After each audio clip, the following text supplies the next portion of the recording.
नमस्कार। अगर आप एक हेल्थ इंश्योरेंस खरीदने जा रहे हैं, तो आपके हेल्थ इंश्योरेंस में क्या-क्या इंक्लूड होना चाहिए और क्या-क्या एक्सक्लूड होना चाहिए, मैं इसके बारे में आपको पूरी डिटेल में बताता हूँ।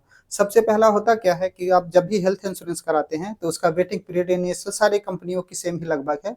मतलब रिस्क कवर जो करता है, उसका 30 डेज़ है और in case of accidental day 1 से कवर होता है।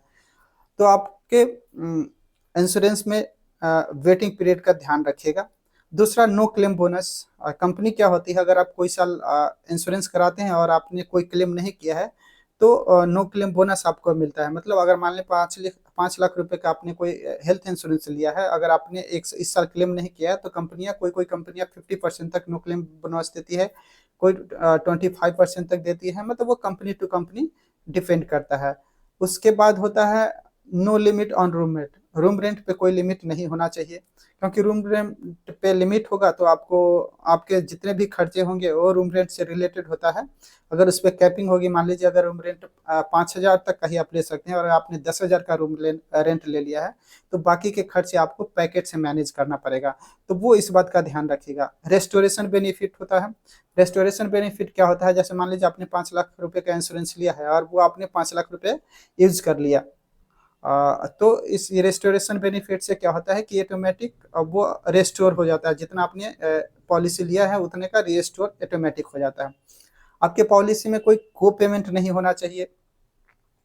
Pre and post hospitalisation 6 to 8 days काफ़ी कंपनियां दे रही हैं और कुछ उससे कम भी दे रही है, तो इस बात का ध्यान रखिएगा। डे केयर ट्रीटमेंट आपके पॉलिसी में होना चाहिए। वेटिंग पीरियड किसी किसी में जो प्री एग्जिस्टिंग डिजीज होती है उसमें वेटिंग पीरियड किसी में 3 साल का है तो किसी में 4 साल का है, तो इस बात का भी ध्यान रखिएगा।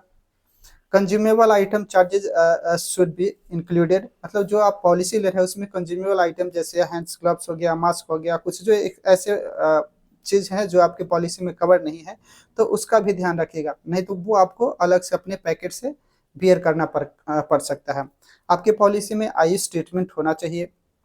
इन पेशेंट एक्सपेंस या हॉस्पिटलाइजेशन, मतलब जब भी आप हॉस्पिटल में भर्ती हैं होते हैं, तो इन पेशेंट आपका वो कवर होना चाहिए।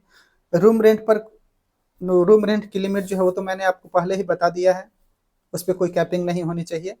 आपको डोमिसलरी हॉस्पिटलाइजेशन, मतलब डोमिसलरी हॉस्पिटलाइजेशन का मतलब क्या होता है कि आप अपना इलाज घर पे भी करा सकते हैं। अगर कोई क्रिटिकल कंडीशन है, आप हॉस्पिटल नहीं आ सकते हैं, तो आप अपना इलाज घर पे भी करा सकते हैं, तो ये भी आपकी पॉलिसी में इंक्लूड होने चाहिए। मॉडर्न ट्रीटमेंट आजकल बहुत ही मतलब ज़्यादा चल रहे हैं, जैसे रोबोटिक सर्जरी, ये मॉडर्न ट्रीटमेंट में आता है, ये भी आपकी पॉलिसी में ज़रूर होने चाहिए।